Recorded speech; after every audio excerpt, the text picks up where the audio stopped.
Hola a todos, mi nombre es Ana Mariel Sturlesi y les doy la bienvenida a otra narración de Relatos, Historias de Crímenes. En esta ocasión hablaremos de la desaparición forzosa y supuesto posterior asesinato de un grupo de estudiantes de pedagogía en México. Hoy hablaremos de la desaparición estudiantil de Iguala.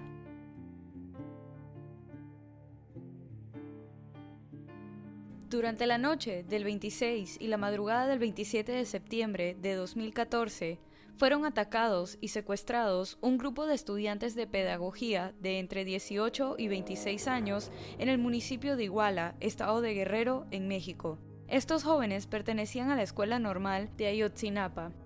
Las escuelas normales son las encargadas de formar a los futuros profesores y maestros. Esta escuela, como muchas otras normalistas del estado de Guerrero, están vinculadas a las luchas sociales.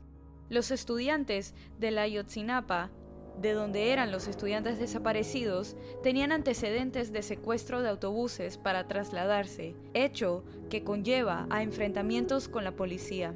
Como parte de sus luchas sociales, tenían planeado asistir a las manifestaciones conmemorativas del 2 de octubre de 2014, que se daban a raíz de la masacre de Tlatelolco, que se dio en 1968 en dicho lugar, y es un evento en el que murieron estudiantes y civiles a manos de militares y policías. Por un periodo de una semana, los estudiantes habían estado robando autobuses y combustible, que eran posteriormente almacenados en las instalaciones de la escuela. El 22 de septiembre, las fuerzas de policía federal y estatal impidieron que los estudiantes robasen combustible en la autopista del Sol, que conduce a Acapulco. Los días 25 y 26 de septiembre, los estudiantes habían ido a Chilpancingo en 2 autobuses, de los que previamente se habían apoderado e intentaron robar otros vehículos, pero la policía local les impidió lograrlo y los dejaron ir sin arrestarlos o confiscarles las unidades en que iban. Frustrados en su intento, los estudiantes pasaron a la cercana ciudad de Iguala en la tarde del día del 26 para buscar al menos 3 vehículos más en la central de camiones. Una hazaña que lograron a medias, ya que tuvieron que abandonar uno cuando el chofer de este huyó con las llaves. El chofer de un autobús diferente fue capaz de dar la alerta a sus superiores y a la policía de lo que estaba ocurriendo, antes de ser obligado por los estudiantes a llevar el vehículo a las instalaciones educativas. Casi 100 estudiantes de la escuela Ayotzinapa estaban repartidos entre 5 buses. El grupo constaba mayormente de estudiantes de primer ingreso que habían empezado su periodo de clases esa semana y no tenían una idea clara de a dónde iban ni de qué harían. De esos casi 100 estudiantes, solamente 2 cursaban tercer año y 6 cursaban segundo año. Tras la toma de los últimos 3 autobuses en la central camionera de Iguala, 4 de los autobuses formaron una caravana y debido al denso tránsito vehicular en las calles, tomaron rumbo hacia el norte. La noche del 26 de septiembre, el DIF, Sistema Nacional para el Desarrollo Integral de la Familia, una institución pública mexicana de asistencia social que se enfoca en desarrollar el bienestar de las familias mexicanas, dio una fiesta para celebrar los logros obtenidos bajo la dirección de ese momento. Los estudiantes iban hacia el anillo periférico de Iguala, para, de allí, enfilar hacia Ayotzinapa. Esto los haría pasar a una cuadra del festejo del DIF. Sin embargo, alertados por el aviso del chofer, la policía los comenzó a perseguir a 3 cuadras de la central camionera, en un intento por impedir que la comitiva se acercase al festejo. De acuerdo con declaraciones del fiscal guerrerense Iñaki Blanco Cabrera, el primer episodio de violencia ocurrió a las 21:30 horas, cuando la policía logró interceptar el paso de los 4 autobuses encaminados al norte mediante el uso de una camioneta que les obstruía el paso. Los alumnos bajaron de los autobuses para intentar empujar fuera del camino la camioneta y se enfrentaron a los policías que también llegaban. Cuando el estudiante Aldo Gutiérrez Solano forcejeó y sometió a uno de los policías, agentes de la Policía Municipal de Iguala abrieron fuego contra él. hiriendo gravemente a Gutiérrez Solano y matando a su compañero Daniel Solís Gallardo. El intercambio con armas de fuego puso en desbandada a los estudiantes normalistas, varios de los cuales se refugiaron en los espacios entre los autobuses detenidos. Otros más escaparon como pudieron a los alrededores. Sin embargo, la policía de Iguala se llevó bajo arresto a la mayoría de los estudiantes que no se habían podido bajar de los autobuses, principalmente a los que venían en el último autobús de la caravana. Durante el ataque, varios de los estudiantes normalistas lograron comunicarse por teléfono celular con compañeros que se habían quedado en Ayotzinapa. Estos alumnos, enterados de los incidentes, enviaron otro convoy de estudiantes en varias camionetas para recorrer los 126 kilómetros de distancia entre Ayotzinapa e Iguala, para ayudar a sus compañeros. Uno de los autobuses había salido con retraso de la central camionera, por lo que fueron también alertados por teléfono del primer ataque ocurrido. Al enfilar el vehículo hacia el lugar del incidente para auxiliar a sus compañeros atacados, el autobús quedó atascado en medio del tránsito vehicular e interceptado por la policía. Detenido el autobús, los estudiantes fueron obligados a bajar y encañonados con armas de fuego. Confiscado el autobús sin disparar un tiro, la policía, en lugar de arrestar a los estudiantes, les permitió huir del lugar por su propio pie. El segundo convoy de estudiantes, que llegó alrededor de las 23 horas de la noche del 26, se encontró con algunos de los compañeros que no habían sido llevados por la policía, entre esos los que habían sido bajados del último autobús. Los estudiantes, acompañados por profesores pertenecientes a la Coordinadora Estatal de Trabajadores de la Educación de Guerrero, comenzaron a inspeccionar el lugar y a buscar cualquier otro alumno oculto tras el enfrentamiento con la policía. Inclusive, había algunos que estaban dando declaraciones a la prensa que se había empezado a personar en el área. Se encontraban aún en el lugar alrededor de la medianoche cuando fueron atacados una vez más por un grupo que llegó de repente y que, según testigos, disparaba ráfagas en su contra. En este ataque fallecieron 2 estudiantes más, llamados Julio César Ramírez Navaja y Julio César Mondragón Fuentes, mientras que el resto huía en desbandada y se ocultaban en los cerros cercanos o en las azoteas de las casas de Iguala. Casi al mismo tiempo, a la salida de Iguala, en la autopista a Chilpancingo, otro grupo de policías disparó contra un autobús que transportaba a los integrantes de un equipo de fútbol, que venían de regreso tras jugar un partido como visitantes en Iguala. El equipo de fútbol no estaba involucrado en los hechos y aparentemente fue confundido por la policía como otro autobús más del convoy de los estudiantes normalistas. Durante este hecho, fallecieron David Josué García Evangelista, de 15 años, que era uno de los futbolistas, Blanca Montiel Sánchez, pasajera de un taxi que pasaba por el lugar, y Víctor Manuel Lugo Ortiz, chofer del autobús. El director técnico se vio gravemente herido. En la mañana del 27 de septiembre, elementos del ejército mexicano encontraron a las 11 horas el cuerpo de Julio César Mondragón, uno de los normalistas muertos en el segundo ataque. Su piel del rostro había sido arrancada. Los primeros informes reportaron la desaparición de 57 estudiantes de la Escuela Nacional Rural de Ayotzinapa, presuntamente atacados y secuestrados por policías municipales. El 30 de septiembre se informó que 14 de ellos se encontraban sanos y salvos en sus casas, mientras que 43 permanecían en calidad de desaparecidos.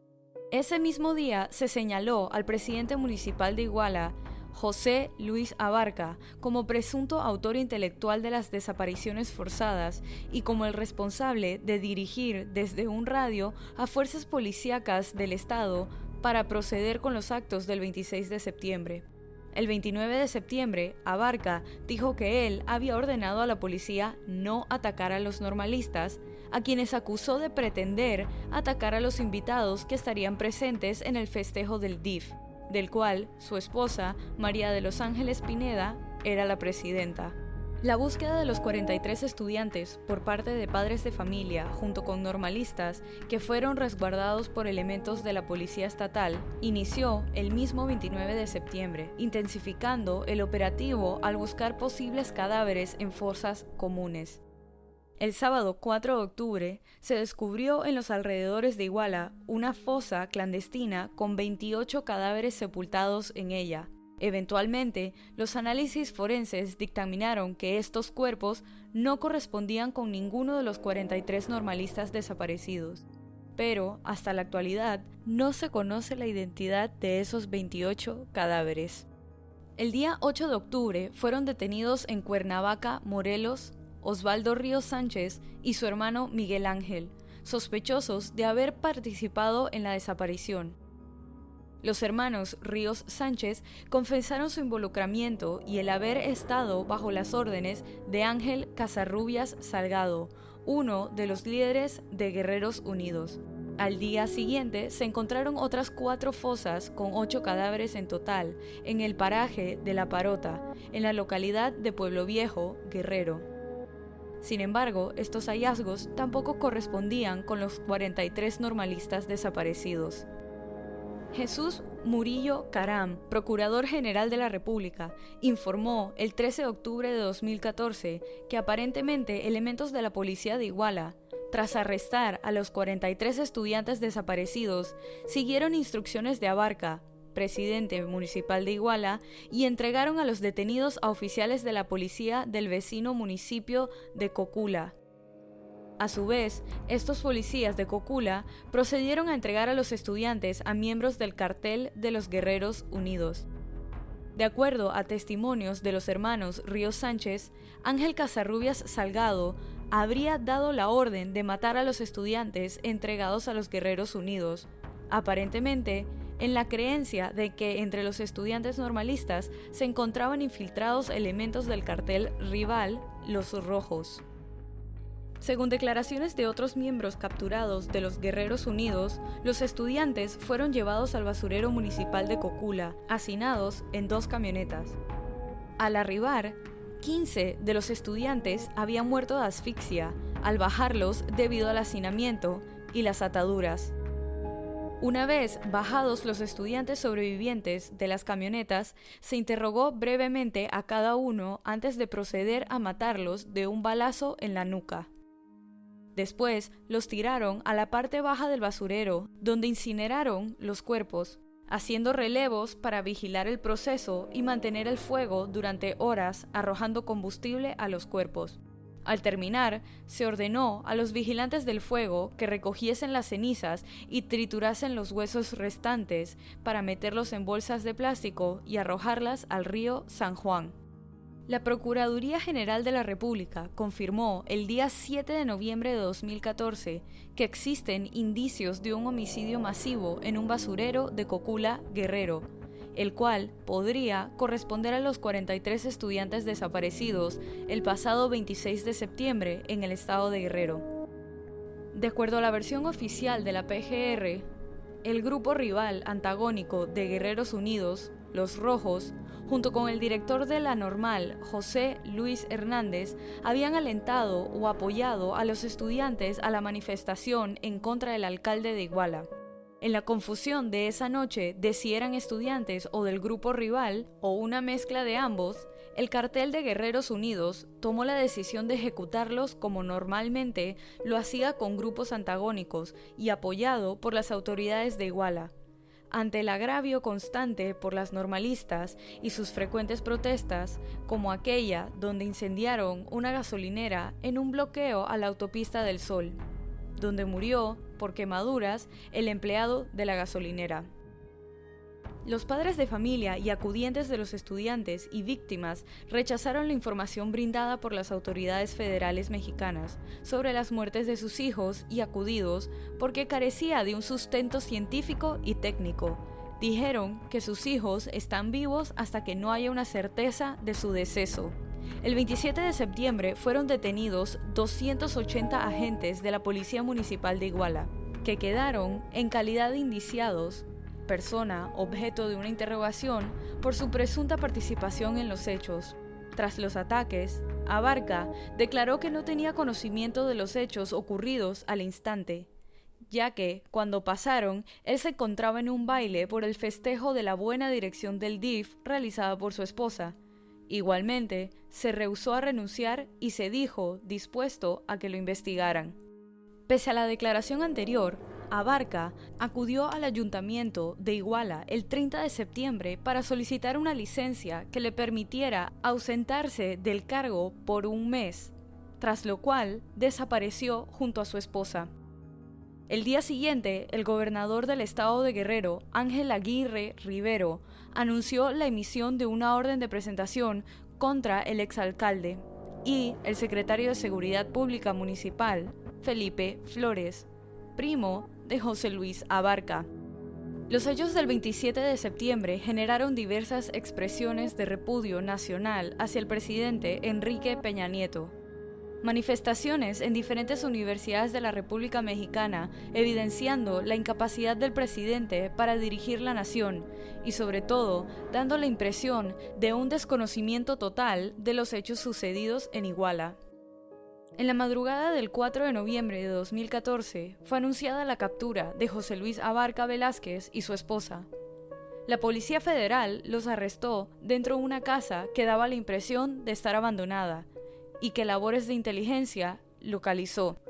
Durante las primeras investigaciones, el gobierno federal dio a conocer un vínculo del gobierno y la policía municipal con el grupo criminal Guerreros Unidos. Según versiones, los normalistas habrían sido secuestrados por policías municipales y trasladados en camionetas hasta un punto en donde fueron entregados al cartel. El 14 de octubre de 2014, autoridades informaron sobre la muerte de Benjamín Mondragón, líder de Guerreros Unidos en el municipio de Jiutepec, en el estado de Morelos. Según la versión oficial, Mondragón se disparó en la cabeza al sentirse acorralado por las fuerzas federales.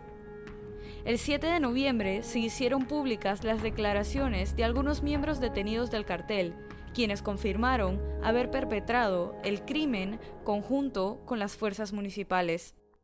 Estos eventos han causado gran indignación, tanto en el ámbito nacional como en el internacional, básicamente por los resultados tan magros de la investigación. Diversos colectivos, organizaciones no gubernamentales, mandatarios de diversos países, la Corte Interamericana de Derechos Humanos y ciudadanos de diversas nacionalidades se han expresado por el esclarecimiento de los hechos y castigo de los culpables. Un decreto emitido el 4 de diciembre de 2018, el recién estrenado presidente Andrés Manuel López Obrador instruye a la creación de una comisión para fortalecer el ejercicio del derecho de los familiares de las víctimas del caso de Ayotzinapa. El 15 de enero de 2019 fue instalada la Comisión para la Verdad y Acceso a la Justicia en el caso Ayotzinapa, por parte de la Secretaría de Gobernación del Gobierno mexicano en la nueva administración. Esta comisión está conformada por representantes de las madres y padres de las víctimas, organizaciones civiles, Secretaría de Gobernación, Relaciones Exteriores y Hacienda y Crédito Público. Su función es facilitar y dar seguimiento a una nueva investigación independiente a la Fiscalía especializada para el caso Ayotzinapa. En la actualidad, solo se puede decir que el 7 de julio de 2020, en conferencia de prensa, informó la comisión que fueron identificados los restos del estudiante Cristian Alfonso Rodríguez. Y así culmina este episodio de Relatos, Historias de Crímenes. Recuerden pasar por la cuenta de Instagram y dejar su opinión de este caso. La cuenta es Relatos en Podcast y la pueden encontrar en la descripción de este episodio. Relatos está disponible en Buzzsprout, Apple Podcasts, Spotify, Castro, Overcast, Castbox y Pocket Cast. Si te gustó este relato, suscríbete o síguenos en la plataforma de tu preferencia que utilices para escuchar los episodios. Y no dudes en dejarnos una calificación y comentarios. Mi nombre es Ana María Sturlesi y muchas gracias por acompañarnos en esta narración nuevamente. Y bienvenido si es tu primera. Nos vemos la otra semana con otro caso en Relatos, Historias de Crímenes. Bye.